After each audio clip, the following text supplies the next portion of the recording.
What is bytecode in Java? Bytecode is what happens when you compile your Java into bytecode. So this is like a responsibility of JDK. So what happens is we're gonna get like some files here, and if we open this file right now, let's edit it because we want to see what's gonna be happening with it.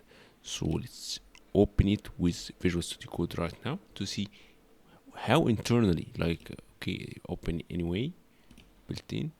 If you have just right now, it's so vague, it doesn't really make sense. There's so many weird stuff. This is about code.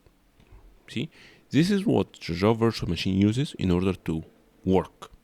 So if you want to understand what's happening, we're gonna be using the decompile in IntelliJ, and this is the same as this. Like what you're seeing here is the same as this, but this is a decompiled version which makes it more readable.